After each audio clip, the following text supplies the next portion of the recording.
Hey everyone, welcome back for another deep dive with us. Always a pleasure. Today we're looking at descriptive vocabulary. Ooh, that's fun. Yeah, and we're using this really interesting guide called Descriptive Vocabulary for IELTS Speaking. Okay. And I think even if you're not like prepping for the IELTS, which is, an English proficiency exam, Right. this is going to be a great deep dive because who doesn't want to just learn how to, be more descriptive and colorful in their everyday conversations? Exactly. I mean, we all want to be clear. We all want to be concise, but sometimes that can be a little bit dry. Yeah. And adding some descriptive language really helps us connect with whoever we're talking to and make what we're saying more memorable. Absolutely. Yeah. So this IELTS guide, it mentions that descriptive vocabulary is important for this speaking test. Right. But I feel like it's a skill that goes way beyond exams. Oh, absolutely. The guide actually breaks it down into three main areas. Okay. Engagement, Okay. clarity, and something called lexical variety. Okay, so engagement. Yeah, so engagement, because vivid language keeps our listeners hooked. Okay. Clarity, because choosing the right words paints a very precise picture. Yeah. And lexical variety is basically just showing off the range of words that, I like that. but all of those benefits apply to any type of communication. Oh, yeah, for sure. Whether it's a presentation at work, a story you're telling a friend, Right. or even if you're writing an email and you want to, make it really compelling. Right. All of this stuff applies. Yeah, I think that's what's so exciting about this deep dive is that it's so practical Absolutely. for pretty much anyone. Yeah. And speaking of practical, the guide starts off with this really great example that I think really drives home the point. Okay. They compare this sentence. The scenery was beautiful, which, let's be honest, is a bit blah, blah. Yeah. To this sentence, the scenery was breathtaking, with majestic mountains shrouded in mist and crystal clear rivers reflecting the vibrant hues of the sunset. Wow. Yeah. I mean, it's like night and day. It really is. Yeah. The first sentence just tells us that the scenery is beautiful. Right. But that second sentence really makes us feel like we're there. Totally. You can practically see the mountains and feel the mist. Yeah. And that's because it's using what we call sensory details. Okay. So it's engaging our sense of sight and even our sense of touch with the description of the mist. That's a really good point. It's not just about using fancy words. It's about choosing words that actually create an experience for the listener. Exactly. So how do we actually do this? How do we actually put this into practice? Okay. The guide breaks it down by, describing people, places, objects, and experiences. Right. Let's start with people. Okay. What are some of the key things to keep in mind when we're describing people? Well, think about the different aspects of a person that you might want to describe. Okay. So you might want to describe their physical appearance, their personality traits. And also their behaviors. Okay, cool. And instead of relying on just, generic terms, challenge yourself to find more specific and evocative words. Okay, I like that. So the guide has a ton of examples. And I'm already noticing some really interesting ones. Oh, yeah. Like for physical appearance, they suggest words like radiant complexion Okay. or piercing blue eyes. Yeah. It's so much more interesting than just saying, someone has nice skin or blue eyes. Exactly. Those more specific descriptors paint a clearer image in the listener's mind. And like we talked about earlier, make the description more engaging. Right. But this also connects to a bigger picture. Okay. Think about how our memories work. Yeah. We tend to remember vivid details more easily. That's true. So by using descriptive language, you're not just helping your listener to visualize. You're actually making it more likely that they'll remember what you said. That's so cool. It's like a built-in memory technique. It is. The guide also provides what they call enhanced sentences to illustrate this. Oh, okay. So, for instance, instead of she is beautiful, Yeah. they suggest something like she has an elegant charm with soft wavy hair and a radiant smile that lights up any room. Yeah. I mean, what a difference. It's huge, right? Yeah. And this is where I think we start to see what's called the show, don't tell principle. Oh. So instead of just saying that she's beautiful, the enhanced sentence gives us specific details that imply her beauty. Okay. So like the elegant charm, the soft hair, the radiant smile. Right. And that allows the listener to draw their own conclusion. I love that. And I feel like it gives us more insight into her personality, too. Absolutely. Like that radiant smile suggests warmth and friendliness. For sure. And that's where describing personality traits comes in. Okay. So instead of sticking with words like nice or funny, The guide encourages us to dig deeper. Okay. Words like charismatic, Mhm. meticulous, Oh, yeah. or even infectious laughter. Oh, that's a good one. They tell us so much more about a person's character. Yeah. I'm inspired to, ditch my go-to adjective. Yeah. So we've covered describing people. Right. What about places? How do we make those descriptions come alive? This is where those sensory details become really crucial. Okay. So imagine you're describing a bustling city. Okay. You wouldn't just say, it's a big city with lots of buildings, would you? Definitely not. I'd want to hear about the sounds, the smells, the energy. It's exactly.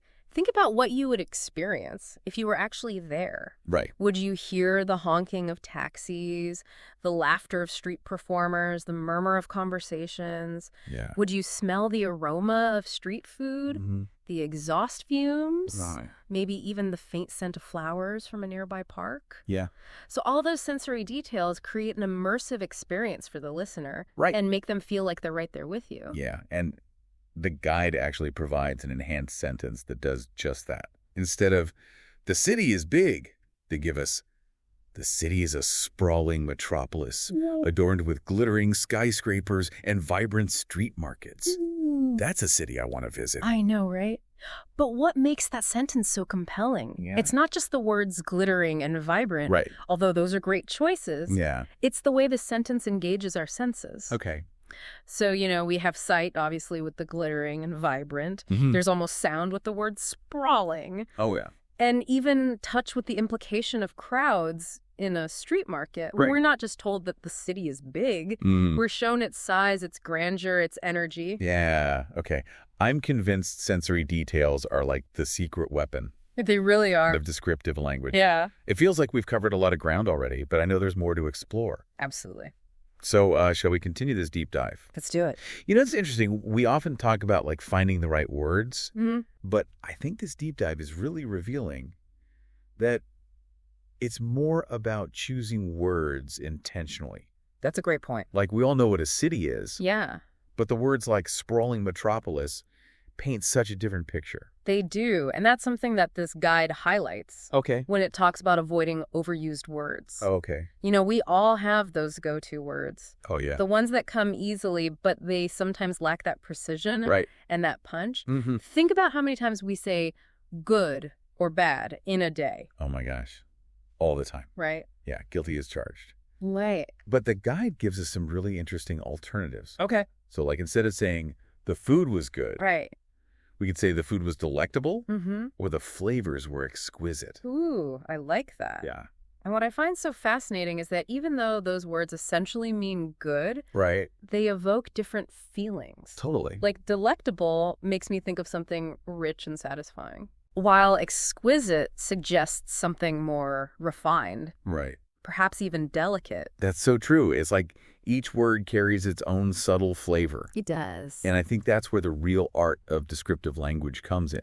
Mm-hmm. It's not just about finding synonyms. Right. It's about understanding the nuances of each word Yeah. and choosing the one that perfectly captures the feeling Mm-hmm. or the image you want to convey. Exactly. And that takes practice. It does. It's like building a muscle. Right. You wouldn't expect to run a marathon after one jog. Totally. So Right. building a rich vocabulary requires consistent effort. Okay, so speaking of practice, I'm curious, what are some ways that we can actually build that descriptive vocabulary muscle? Okay. I'm sure our listeners are eager to put all this great advice into action. Well, the guide actually recommends several practices Okay. that you can pretty easily incorporate into your daily routine. Okay. Reading is an obvious one, Mm-hmm. but it's not just about passively consuming words. When you encounter a new word, take a moment to really understand its meaning. Right. Look it up, write it down, maybe even use it in a sentence. I love that. It's like active reading versus passive reading. Exactly. Yeah. And it makes me think of those times when I've been reading a book Yeah. and the certain phrase or sentence just jumps out at me. Mm-hmm. And it's usually because the author has used language in a way that's unexpected or particularly evocative. And that's what we should be aiming for in our own communication. Yes. To create those moments of surprise and delight for our listeners. Right. And listening is another powerful tool. Oh, absolutely. Pay attention to how people are using language. Mm-hmm. in podcasts, Yeah, audiobooks, even everyday conversations. for sure. You might be surprised by the gems you pick up. You really might. And I think it's an important point to remember Yeah, that descriptive language isn't just for writing. totally. We can bring this into our spoken communication as well. Right. It's just about being mindful of the words we choose. Exactly. Whether we're giving a presentation or telling a story or just like chatting with friends. Absolutely. And don't underestimate the power of writing to strengthen those descriptive muscles. Oh, okay. Even if you don't consider yourself a writer, Yeah. try keeping a journal, Mhm. writing short stories, Yep. or even just jotting down descriptions of things you see or experience throughout the day. I've actually found that journaling is a really helpful way to play with new vocabulary. Yeah, Yeah, it's like a low-pressure environment where you can just like experiment and see what works. it is.